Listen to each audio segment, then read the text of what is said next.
Hey mga backyard, and welcome back dito sa ating YouTube channel, my Backyard Hobby. And for today's video, I'm going to be sharing with you and showing you on how to ferment soya pulps again. And I know that in the past I already did this, but this time I got more, so I'm going to share it to you again on how am I going to do this.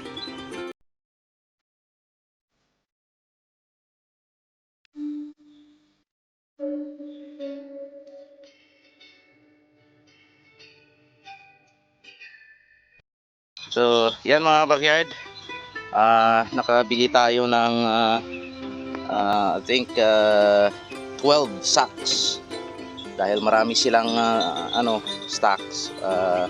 Bumili na ako ng marami, and yan, nakakuha ako ng 12 sacks. Meron pa doon sa sasakyan, doon sa pickup, sa sasakyan. And ito yung gawin ko ngayon mga backyard, i-mix ko sila. Mix ko ng molasses. Ito ay paghahanda para sa pagkain ng ating mga alaga for this.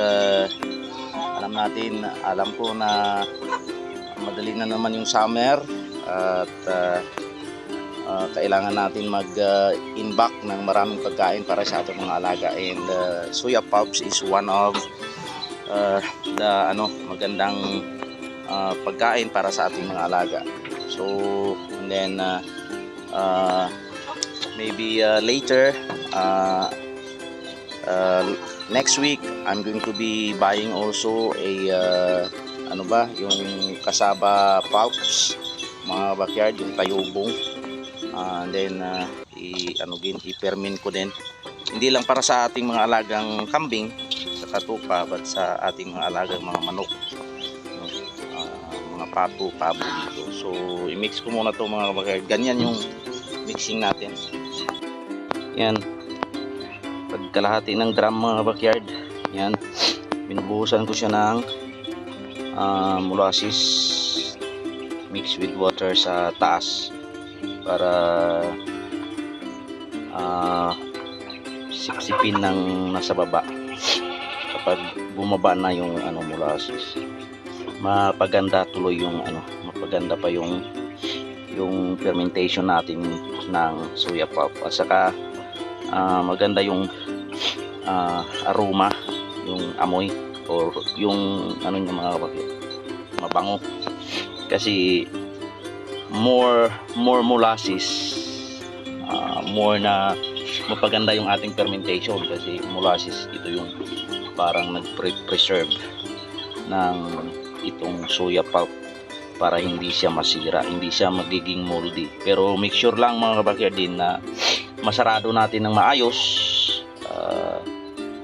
Kaya sa akin dito, linalagyan ko to linalagyan ko ng tarp sa taas, yung garbage bag. Tapos before lagyan ng lid, tapos ilock pa mga kabakyer. Yan. So ito yung ating ginagawa dito. Pakita ko sa inyo mamaya mga kabakyer. Puno na. So make sure mga kabakyer, make sure na mayroon siyang allowance mga kabakyer. Hindi ko siya talagang punong-puno, kasi aalsa pa to mga kabakyer. So it is going to alsa pa. So yan, linagyan ko na to ng more molasses na tubig sa taas. Yan, so make sure na at least 4 or 5 dangkal mga kabakyer, yung 5 fingers natin. May allowance siya kasi alsa pa to. Last time talagang pinuno ko siya, and sumabog yung kanyang takip kahit na nakalock siya ng maayos. So kaya kasi pa siya, nag-alsa.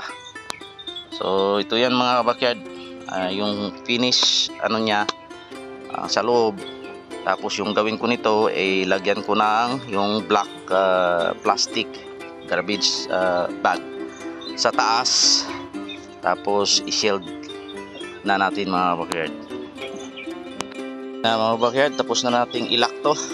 Yan. So far mayroon na tayong dalawang drum na tag 150 liters na drum. Ito, yan, dalawa. So dagdagan ko pa kasi mayroon pa naman tayong naiwan na ano, 3 sako pa. So mga isang drum pa yan mga backyard. So yan, ito na lang muna yung tinapos ko kasi wala nang oras mga backyard.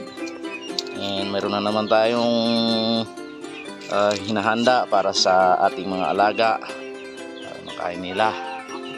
So yun, in 14 days mga backyard up, pwede ko na ito mapakain sa kanila. And kapag pinapakain ko ito sa kanila mga backyard, siyempre hindi natin pinapakain ng marami para iwas bloat mga backyard. So unti-unti lang yung binibigay natin para hindi sila mag-bloat mga backyard.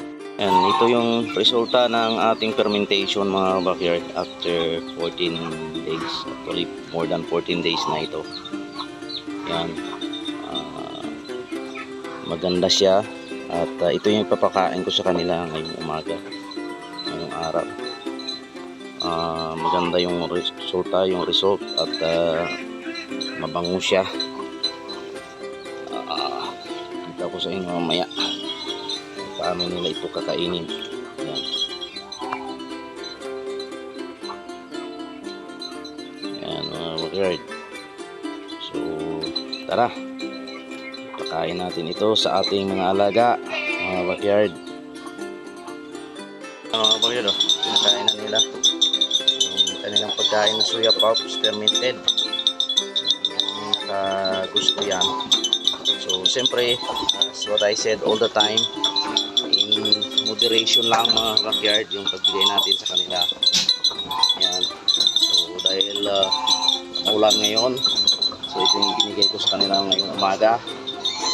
Ayan, backyard, nagagawa nila yan. So mas maganda talaga kung mayroon tayong mga fermented feeds para sa ating mga alaga, para hindi tayo mahirapan sa kanilang mga pagkain. Ayan. So kaya as much as I can, pag makakuha ko ng, pag may time ako, nagpipermit ako ng iba't ibang mga dahon at saka itong soya pulp, saka yung tayubong galing sa kamuting kahoy para sa aking mga alaga. So maraming salamat mga backyard sa patuloy ninyong pagsuporta sa aking YouTube channel. So maganda na naman yung resulta ng ating fermentation, and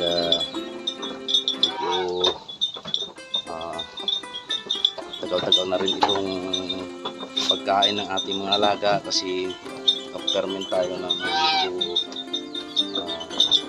4 na drum mga backyard. So yan, kinakain nila, yung anak kinakain rin. So yun lang mga backyard. God bless and happy goat farming everyone. God bless.